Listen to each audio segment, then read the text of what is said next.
মুশফিকুর রহিমকে সেঞ্চুরি করার সুযোগটা দেয়া হলো না কেন? মিরপুর টেস্টের চতুর্থ দিনে এরকম একটা আক্ষেপ আমাদের অনেকের মাঝেই ছিল না? ছিল তো। মুশফিকের জন্য এইটা শততম টেস্ট, বাংলাদেশের প্রথম ক্রিকেটার হিসেবে এই কীর্তি তার। সেই কীর্তিটাকে আলোকিত করেছেন তিনি প্রথম ইনিংসে সেঞ্চুরি করে, দ্বিতীয় ইনিংসেও 50 পেরিয়ে গিয়েছেন। ফলে আয়ারল্যান্ডের বিপক্ষে আমরা তো জিতবই, হাতেও সময় রয়েছে, মুশফিককে সেঞ্চুরি করতে দিলে আসলে কি হতো, এরকম একটা আক্ষেপ হাহাকারের জায়গাটা অনেকের মধ্যেই ছিল। যদিও মুশফিক তখন 53 রানে নট আউট ছিলেন, সেঞ্চুরি থেকে 47 রান দূরে ছিলেন। কিন্তু আমি ওই চতুর্থ দিনের পরে যে মোমেন্ট অফ দ্য ডে এর ভিডিওটা করেছিলাম সেইখানটাতেই বলেছিলাম এই ডিসিশনটা বাংলাদেশের ক্যাপ্টেন নাজমুল হোসেন শান্ত, বাংলাদেশের টিম ম্যানেজমেন্টের একেবারে রাইট, একেবারে স্পট অন। খেলাটার প্রতি রেসপেক্ট বলেও তো একটা কথা রয়েছে ভাই। আমরা 500-র উপরে লিড নিয়েছি, খেলাটার 5টা সেশন আছে। হ্যাঁ, আমরা 4 সেশন পেলেও হয়তো আয়ারল্যান্ডকে অল আউট করে দিয়ে এই ম্যাচটা জিতে নিতে পারতাম, কিন্তু ওই খেলাটার প্রতি রেসপেক্টের জায়গাটা থেকে আমার কাছে মনে হয় ওই সময় ক্রিকেটে যে কোনো কিছু হতে পারে, ওই অনিশ্চয়তাটা মাথায় রেখে হলেও ওই ইনিংস ঘোষণার সিদ্ধান্তটা সঠিক ছিল। আর কতটা যে সঠিক ছিল এইটা চতুর্থ দিন আয়ারল্যান্ড কিছুটা বুঝিয়েছে, পঞ্চম দিন আয়ারল্যান্ড প্রবলভাবেই আসলে বুঝিয়ে দিয়েছে। মুশফিকের সেঞ্চুরির জন্য বাংলাদেশ টিম যদি অপেক্ষা করত তাহলে কে জানে হয়তো বা আইরিশরা এই টেস্টটা ড্র করে ফেলতে পারত। হয়নি, সেটা হয়নি। আয়ারল্যান্ড 291 রান করেছে, তারা এই টেস্টটা আমরা আইরিশদের হারিয়েছি 217 রানের বিশাল ব্যবধানে। সিরিজটাও 2-0 ব্যবধানে জিতে নিয়েছি। কিন্তু আইরিশরা এই ফোর্থ ইনিংসে, স্পেশালি ফিফথ ডেতে যেই লড়াইটা করেছে সেইটা আসলে অনেক দিন মনে রাখার মতো। আইরিশদের প্রতিরোধ ভেঙে আমাদের জয়টা যে নিশ্চিত হলো, সেইখানটাতে মোমেন্ট অফ দ্য ডে কোনটা, ওই আলোচনাতেই এই এতগুলো কথা আসলে বলছি। দেখুন, মিরপুর শেরেবাংলা জাতীয় ক্রিকেট স্টেডিয়ামের উইকেট কেমন হয় সেটা আমরা সবসময়ই জানি। এইখানটাতে সময় যত গড়াতে থাকে ব্যাটিং করাটা তত কঠিন হয়ে যায়।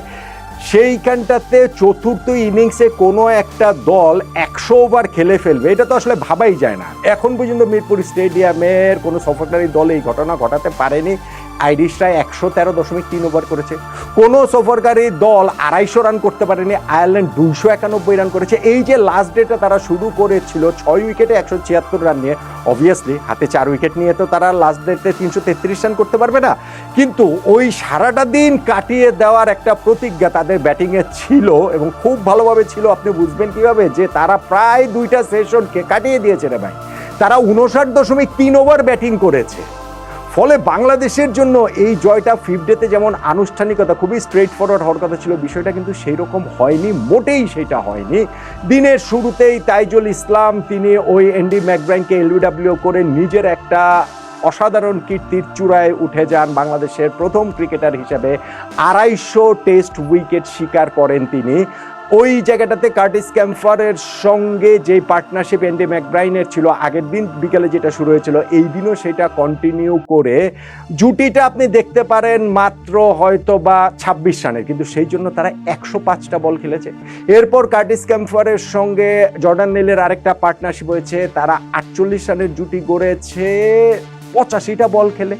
সেই উইকেটটা যখন তুলে নিয়েছেন জর্ডান নেলকে আউট করে মেহেদী হাসান মিরাজ দারুণ একটা ডেলিভারিতে, তখন মনে হয়েছিল যে আচ্ছা ঠিক আছে, তারপরও ফার্স্ট সেশনে খেলাটা শেষ হয়ে যাচ্ছে। কিসের কি, ফার্স্ট সেশনে খেলাটা শেষ হতে তো আরও 2টা উইকেট লাগবে। বাংলাদেশ তো সেই জিনিসটা করতে পারেনি, বরং আইরিশরা 9th উইকেট পার্টনারশিপে আরও একটা প্রবল প্রতিরোধ গড়ে তুলে সেই জায়গাটাতে, এবং লাঞ্চ ব্রেকের যে টাইম ছিল 2 ঘন্টা পরে, সেটা এক্সটেন্ড করে সেশনটা আরও 20 মিনিট বাড়ানো হয়েছে। তাতেও কিন্তু আমরা এই 9th উইকেট ফেলতে পারিনি। ইনফ্যাক্ট লাঞ্চের পর যখন খেলা শুরু হয় তখনও ওই পার্টনারশিপটা কন্টিনিউ করেছে, এমনভাবেই যে তারা 30-31 ওভারের বেশি আসলে খেলে ফেলেছে ওই পার্টনারশিপে। মানে বাংলাদেশে কি তখন মনে হচ্ছিল যে হ্যাঁ ম্যাচটা কি আমার ড্র হয়ে গেলেও কি যেতে পারেন কি না। স্পেশালি তারা যেইভাবে খুবই মানে কপিবুক ডিফেন্স করে টেস্টের ফিফথ ডেতে ড্র করার জন্য ওই চোয়ালবদ্ধ প্রতিজ্ঞায় ক্রিজ আঁকড়ে রাখার মতো যেই ব্যাটিংটা করেছেন কার্টিস ক্যাম্পার এবং গ্যাভিন হয়ে, সেই হিউজ ক্রেডিট আসলে এই আইরিশদের দিতেই হবে। না, রেজাল্টটা কখনোই অনিশ্চয়তার মধ্যে ছিল না। এরপরেও ধরেন দিনের প্রায় আরও 30 ওভারের বেশি খেলা বাকি ছিল, বাংলাদেশে এই টেস্ট ম্যাচটা জিততই। কিন্তু ওই যে 9th উইকেটে গিয়েও যে তারা 191 বল খেলে 54 রানের একটা পার্টনারশিপ করেছে, এইটা ভাই আসলে হিউজ ব্যাপার, হিউজ ব্যাপার। হাসান মুরাদ এসে সেই পার্টনারশিপটা অবশেষে তিনি ব্রেক করেছেন হোয়েকে এলবিডব্লিউ করে, এবং ভেরি নেক্সট ডেলিভারিতে তিনি লাস্ট ব্যাটসম্যানকে আউট করে বাংলাদেশের জয়টা নিশ্চিত করে ফেলেছেন। অন্য প্রান্তে তখন নট আউট থেকে গেছেন ওই 71 রানে, কিন্তু 71 রানের চেয়ে হচ্ছে গিয়ে 259টা বল খেলেছেন। সো ওইটার ক্রেডিটটা আসলে নিঃসন্দেহে কার্টিস ক্যাম্পারের অনেক অনেক অনেক বেশি আসলে দিতে হবে। অসাধারণ একটা প্রতিরোধ তার ব্যাটে দেখা গিয়েছে। ফলে বাংলাদেশের ম্যাচ জয়টা কোনো সময় অনিশ্চয়তার মধ্যে পড়েনি। আইরিশে যে ড্র করে ফেলবে বিষয়টা সেটাও না। তারপরেও ওই 5th ডেতে এসে হাতে মাত্র 4 উইকেট নিয়ে প্রায় 60 ওভার তারা ব্যাটিং করেছে।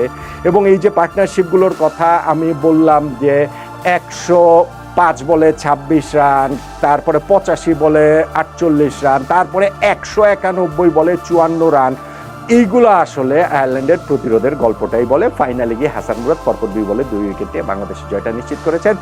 এবং আরেকটা জিনিস এই টেস্টের ক্ষেত্রে সিগনিফিকেন্ট, যেই দুইজনের মাইল ফলক এই টেস্টটাকে স্মরণীয় করে রাখবে বাংলাদেশের ক্রিকেট ইতিহাসে। মুশফিকুর রহিম প্রথম ক্রিকেটার হিসেবে যে 100টা টেস্ট ম্যাচ খেললেন, তিনি সেঞ্চুরি এবং 50 করে 2 ইনিংসে ম্যান অফ দ্য ম্যাচ হয়েছেন।